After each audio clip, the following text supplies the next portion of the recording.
গত কয়েকদিনে ইলিশ বাংলাদেশ ভারতের মধ্যকার রাজনীতির একটা গুরুত্বপূর্ণ পার্ট হয়ে দাঁড়িয়েছিল। ভারতে ইলিশ যাবে কি যাবে না, পাঠানো উচিত হবে কি হবে না, এটা আমাদের অন্তত সোশ্যাল মিডিয়াতে আমরা দেখছি, আমরা প্রত্যেকে খুব তীব্র বিতর্কে জড়িয়ে পড়েছি। এবং যখন শেষ পর্যন্ত সিদ্ধান্ত হলো ভারতে ইলিশ রপ্তানি হতে যাচ্ছে এবং ৩,০০০ মেট্রিক টন, অন্যান্য বারের চাইতে এবার কখনো তুলনামূলকভাবে আরো বেশিও যাচ্ছে হয়তো, সেটা ভারতের কাছে আমাদের পরাজয় কিনা। ইভেন এমন প্রশ্ন কেউ কেউ করছেন, কেউ বলছেন, আমি আমার ভিডিওতে পশ্চিমবঙ্গের বা ভারতের কাউকে কাউকে মন্তব্য করতে দেখি, তারা অনেকে মনে করছেন আমরা বাধ্য হয়েছি, আমরা ধমক খেয়েছি, আমরা ধমক খেয়ে বাধ্য হয়েছি ইলিশ পাঠাতে, এই ধরনের কথাও মন্তব্যে দেখছি। সো এই ব্যাপারগুলো নিয়ে একটু আলোচনা করতে চাই। তার আগে আরেকটা ইস্যু একটু অ্যাড্রেস করতে চাই, which is very much related to India.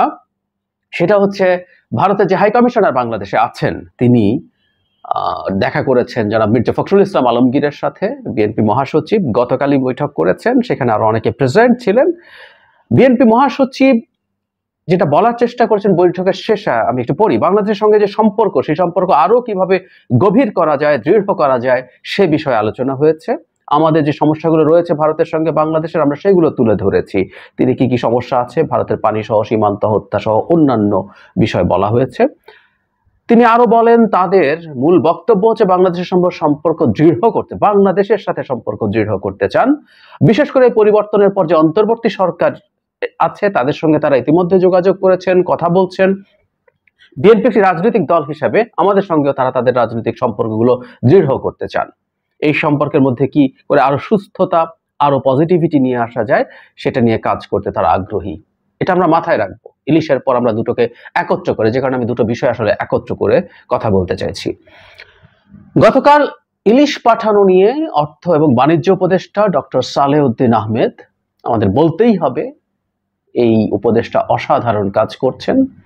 এই উপদেষ্টা এবং বাংলাদেশ ব্যাংকের গভর্নর আহসান এইচ মনসুর, আমি বাংলাদেশ ব্যাংক নিয়ে এবং আমাদের সামনে অর্থনীতি নিয়ে তারা যা কাজ করছেন আলাদাভাবে কথা বলতে চাই। এবং আমাদের অত্যন্ত সঠিক হাতে পড়েছে এই সেক্টরটা, সবচেয়ে ভালনারেবল যে সেক্টরটা ছিল। আমরা আশা করি তারা এটাকে চমৎকারভাবে রিকভার করতে পারবেন।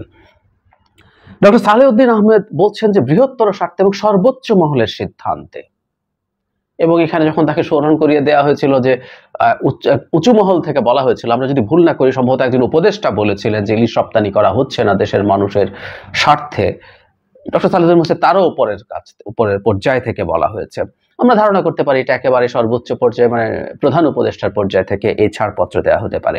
প্রথম একটা কথা বলে রাখা ভালো, যেটা ডক্টর সালেউদ্দিন আহমেদও ক্লিয়ার করেছেন, সেটা হলো ইলিশ ভারতে রপ্তানি না হলে আমাদের ইলিশের দাম কমবে ধরনের যে আলোচনা আছে, সেটা একেবারেই অর্থহীন। এটা একেবারেই অর্থহীন। আমরা আসলে এটা আলোচনা করব আমাদের দুই দেশের বিদ্যমান পারস্পরিক যে সম্পর্ক এখন আছে সেটার নিরিখে। ইলিশ সস্তায় খেতে পারবো সেটা দিয়ে না।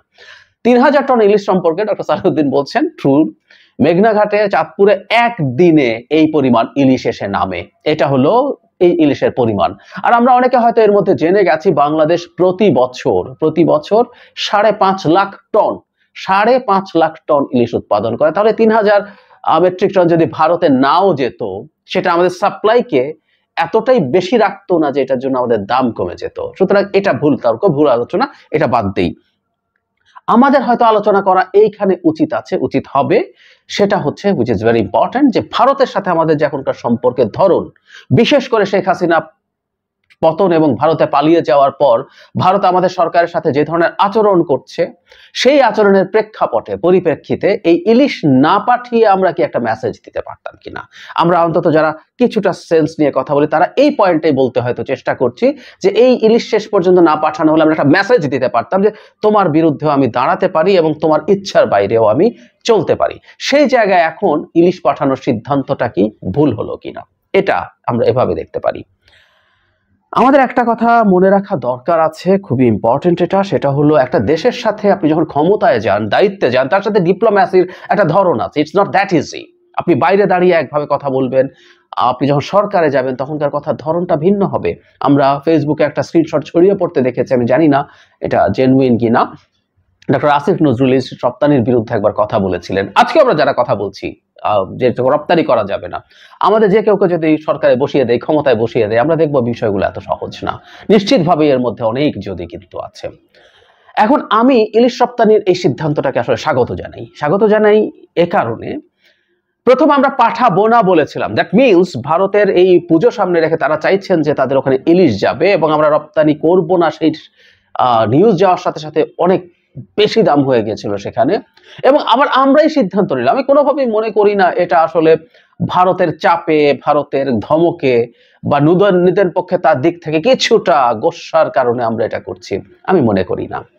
আমরা যে কারণে করছি এটাই ডিপ্লোম্যাসি এভাবেই কাজ করে। আপনি কখনো কখনো কোনো দেশের সাথে এক ধরনের স্ট্রং অ্যাটিটিউড দেখাবেন, কখনো কখনো প্রয়োজনে কিছুটা ছাড় দিবেন। This is what diplomacy is. এটা এরকমই, কিছু করার নেই, ডিপ্লোম্যাসি এভাবেই চলে। ডক্টর ইউনূস ক্ষমতায় আসার পর থেকে ভারতকে যথেষ্ট কঠোর বার্তা দিচ্ছে। কঠোর বার্তা মানে উনি ভারতকে খুব অফেন্সিভ কিছু বলেছেন তা না, উনি ভারতকে কঠোর বার্তা এটা দিয়েছেন যে বাংলাদেশ একটা স্বাধীন সার্বভৌম রাষ্ট্র, এই স্বাধীন সার্বভৌম রাষ্ট্রকে, বাংলাদেশকে এভাবেই বিবেচনা করে তোমাকে চলতে হবে। ওদের মিডিয়ার সাথে তিনি এভাবেই কথা বলেছেন, এবং আমি ধারণা করি যখন জনাব মোদির সাথে কথা হয়েছে উনি এই বার্তাটাও দিতে চেয়েছেন। ফলে বাংলাদেশের যে রিঅ্যালাইনমেন্ট আমরা চাইছি, যে ভারত তুমি আমাকে শেখ হাসিনার সাথে যেভাবে ডিল করেছে, ডক্টর ইউনূস এবং এই সরকারের সাথে এভাবে ডিল করলে চলবে না, সেই মেসেজটা দেওয়া হয়েছে। তারপর আবার এটাও তো সত্য কথা, খুবই জরুরি কথা, ভারতের সাথে আমাদের একটা ওয়ার্কিং রিলেশনশিপ লাগবে। আমরা কেউ যদি মনে করি ভারতের সাথে আমরা চিরশত্রুতে পরিণত হয়ে ভারতের সাথে যাতা করে ফেলবো, এটা খুব ভুল চিন্তা। আমি অন্তত I don't by that suggestion. So আমি ব্যক্তিগতভাবে মনে করি, সুতরাং আমাদের এই ওয়ার্কিং রিলেশনশিপটা এখন যখন ডেভেলপ করার কথা আসছে, আমরা ভারতের কিছু চাহিদা, কিছু জিনিস আমরা যদি আমাদের ক্ষতি না করি, এটা রপ্তানি করে তো টাকা আসবে, কোনো সন্দেহ নেই, এটা রপ্তানি করছি, এটা আমরা উপহার পাঠাচ্ছি না। আর আরেকটা কথা, অনেকেই যখন ইলিশ রপ্তানি নিয়ে কথা হচ্ছিল, অনেকেই একটা কথা বলেছিলেন, সেটা হলো তো জনগণের ব্যাপার, জনগণ খাবে। সো আমরা তাদের প্রতি সদিচ্ছাটা দেখাই, সো দ্যাট আমরা বুঝতে পারবো, বোঝাতে পারবো যে আমরা আমাদের দিক থেকে তোমাদের সাথে থাকার চেষ্টা করি। জনগণের সাথে আমাদের কোনো বিরোধ নেই, আমাদের বিরোধ একটা সরকারের সাথে, ভারতের বিজেপি সরকারের সাথে এই মুহূর্তে বিরোধ, আমরা সেটা বোঝাতে চাই। এবং এটাও কেউ যোগ করেছিলেন, হুইচ ইজ ভেরি রাইট, পশ্চিমবঙ্গের বহু মানুষ, বহু স্টুডেন্ট বাংলাদেশের জনগণের অধিকারের পক্ষে রাস্তায় নেমেছিলেন শেখ হাসিনার ম্যাসাকারের বিরুদ্ধে, তার বিরুদ্ধে স্লোগান কলকাতার মাটিতে হয়েছে। সুতরাং সেই মানুষগুলোর প্রতি আমরা আমাদের সদিচ্ছা দেখানো উচিত, আমিও মনে করি। এবং মমতা ব্যানার্জি অনেক ক্ষেত্রেই বাংলাদেশ জনগণের স্বার্থের বিরুদ্ধে অবস্থান নিলেও শেখ হাসিনার বিরুদ্ধে তিনি অনেক সময় অনেক অবস্থান নিয়েছেন, এটা সত্য কথা। সুতরাং আমাদের এই সদিচ্ছাটা দেখানো উচিত, কেউ বলছেন। তার মানে আমি সবকিছুকে যদি একত্র করে যেটা বলতে চাই সেটা হচ্ছে, ভারতের সাথে আমাদের ওয়ার্কিং রিলেশনশিপ লাগবে, এবং তার একটা সিগন্যাল হিসাবে যে আমরা ভারতের সাথে যুদ্ধ ঘোষণা করতে যাচ্ছি না। আমি অন্তত ভারতের সাথে অল আউট একটা শত্রুতায় নামার পক্ষপাতী কোনোদিনই না। আমার যে কোনো ভিডিও যদি যে কেউ দেখেন আমাকে খুবই ভারত বিরোধী বলে মনে হবে না, আমি ভারত বিরোধী মানুষ নই। ভারতের জনগণের সাথে আমরা এই দুটো দেশ যদি দেশ হিসেবে টিকে থাকি, আমাদের ফরএভার আমাদের একটা যোগাযোগ এবং সম্পর্ক লাগবে। আমি ভারতের পলিসির ঘোর বিরোধী, ভারতের পলিসির প্রতি আমার ঘৃণাও আছে। ভারত বাংলাদেশের প্রতি এক্সিস্টিং ভারতের সরকার আসলে যে পলিসি করে, বিজেপি ইভেন তার আগের ইমিডিয়েট আগের কংগ্রেস সরকারটা, এমনকি এখনো রাহুল গান্ধীও যেভাবে কথা বলছেন, তীব্র বিরোধী, এবং এগুলো তীব্রভাবে সমালোচনা করব এই উদ্দেশ্যে যে ভারত তাকে রিয়ালাইন করবে বাংলাদেশের সাথে, বাংলাদেশের জনগণের সাথে। সেই কারণে ঠিক একই ঘটনায় একই কারণে আমি মনে করি ভারতের হাই কমিশনার এখন, এটাও আমরা একটু পজিটিভ সিগন্যাল মনে করব, দেখা করেছেন বিএনপির সাথে, কারণ তাদের এই বাস্তবতা বোঝা দরকার, এবং তারা এই বাস্তবতা বুঝতে পারছেন যে অচিরেই শেখ হাসিনা নামের দাসীকে তারা বাংলাদেশে পাঠিয়ে ক্ষমতায় আনতে পারবেন না, বা আর কোন দাস বা দাসীকে এখানে খুব সহসা অন্তত তারা বসাতে পারছেন না, বুঝে গেছেন। সুতরাং তারা নতুন করে এনগেজ করতে চাইছেন। বিএনপি মহাসচিব যেটা ব্রিফ করেছেন যে তারা চাইছেন এই দেশের জনগণ এবং অন্যান্য রাজনৈতিক দলের সাথে এনগেজ করার চেষ্টা করা, হুইচ ইজ ভেরি রাইট। এখন কেউ যদি বলেন বিএনপি তো তার সাথে দেখা করা উচিত ছিল না, কারণ বিএনপি যে ক্ষমতা থেকে বাইরে আছে এত বছর, ১/১১ থেকে শুরু করে এখন পর্যন্ত সবকিছুর পেছনে কলকাঠি ভারত নেড়েছে, সুতরাং ভারতের সাথে বিএনপি যুদ্ধ ঘোষণা করা উচিত, আমি সেটা মনে করি না। একটা প্র্যাগম্যাটিক, একটা প্র্যাকটিক্যাল দলের উচিত হলো এই কাজগুলো করা। যা ঘটেছে, বহু কিছু ঘটে, মানে আমাদের অত সুযোগ নেই আলোচনার। পরস্পরের সাথে যুদ্ধ করেছে কিন্তু পরে মিত্রে পরিণত হয়েছে, অনেক উদাহরণ আছে পৃথিবীতে। যুদ্ধ করেছে, এই পরিস্থিতি আছে।